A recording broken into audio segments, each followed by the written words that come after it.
Salut tout le monde, j'espère que vous allez bien. Alors aujourd'hui on est ensemble pour parler de Snowfall. On va pas parler d'un épisode en particulier, on va parler de la série dans son ensemble. Attention, il y a risque de spoil, je préfère vous prévenir. Donc si t'es pas à jour, je t'invite à quitter la vidéo et revenir plus tard. Ceci étant dit, on peut commencer.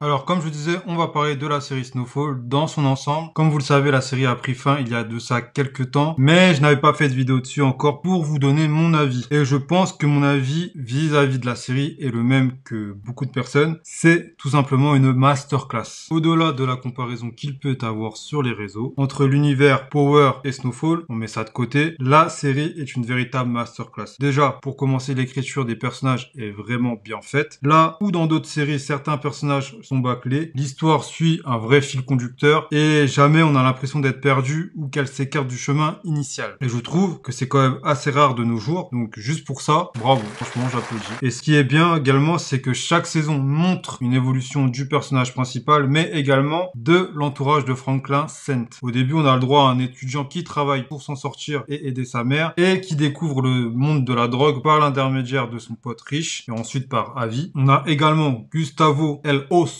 Zapata, catcheur mexicain qui essaye de joindre les deux bouts et qui a des dettes auprès des membres du cartel mexicain. Et on a Teddy McDonald qui lui est membre de la CIA et qui est sur une guerre de financement au Nicaragua. Et le fait qu'il arrive à réunir les trois personnages pour former une histoire qui tienne la route sur 6 saisons, faut le rappeler, c'est vraiment très fort. Et surtout à installer un suspense parce que tout au long de la série, on se demande qui va mourir le premier, qui va se faire attraper et surtout qui va trahir qui. Mais au final, on se rend compte que celui qu'on pensait le plus fidèle ne l'est pas, puisque Oso, dans la dernière saison, trahit Teddy pour Franklin, qui lui-même avait été trahi par Teddy. Mais une chose est certaine, c'est qu'à partir de la saison 4 ou 5, on sent que l'ascension de Franklin a pris du plomb dans l'aile. Déjà, le fait que son oncle Jérôme et sa tante Louis se soient émancipés, ça a déjà mis un coup à l'organisation. Tu rajoutes à ça le fait que son gars de toujours, Léon, se soit lui aussi mis de côté parce qu'il a commencé à réaliser certaines choses, c'était un deuxième signe. Mais tu sens surtout que pour Franklin, la fin risque d'être moche. Son ego commence à prendre le dessus sur sa réflexion et son amour de l'argent est devenu beaucoup trop présente. Et ce sont ces deux choses qui vont le mener à la ruine et à la fin qu'on lui connaît. Beaucoup accusent son entourage de l'avoir fait tomber, d'être égoïste. Mais si on réfléchit un instant, à la place de Léon, Louis ou Jérôme, on aurait tous voulu prendre notre envol. C'est pas un manque de reconnaissance en soi, c'est juste qu'ils ont fait leur part pour enrichir le boss. Maintenant, eux, s'ils veulent croquer et être boss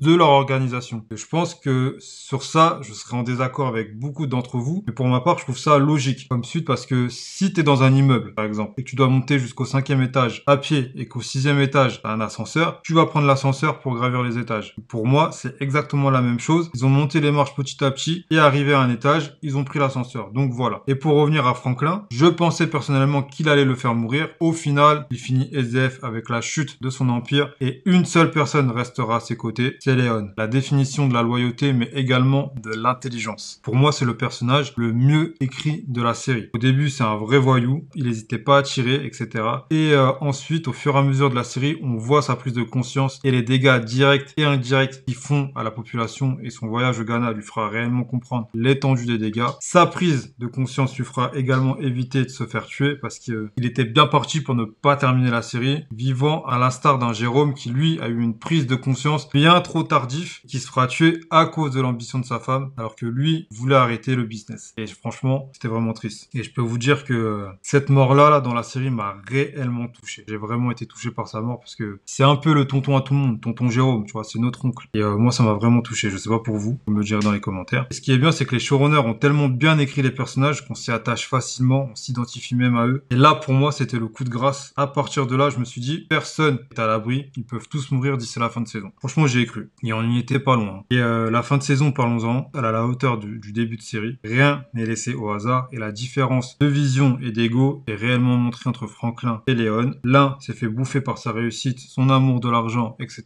Et l'autre a mis de l'argent de côté, a aidé et a ouvert son entreprise pour faire fructifier l'argent qu'il avait salement gagné. Et je trouve que c'est une belle morale pour la fin de la série. En tout cas, si je devais associer un mot à la série, comme j'ai déjà dit, ça serait masterclass. Voilà, c'est tout pour aujourd'hui, mais je vous prépare d'autres petites vidéos. On va sûrement parler des personnages individuels également pour détailler leur évolution durant la série. Si vous êtes chaud, dites-le moi en commentaire et on fera ça ensemble, je partagerai ça. N'hésitez pas également à liker et à vous abonner si vous avez aimé la vidéo, mais également le contenu que je vous propose sur cette chaîne. J'ai fait une longue pause YouTube, mais c'est bon, là je suis de retour pour de bon, on va pouvoir kiffer ensemble. Et sur ces quelques mots, je vous dis à bientôt. Profitez bien de vos vacances pour ceux qui ont cette chance. Et pour les autres, bon courage, on se dit à la prochaine. D'ici là, prenez soin de vous et de vos proches. Portez-vous bien et à plus les gars.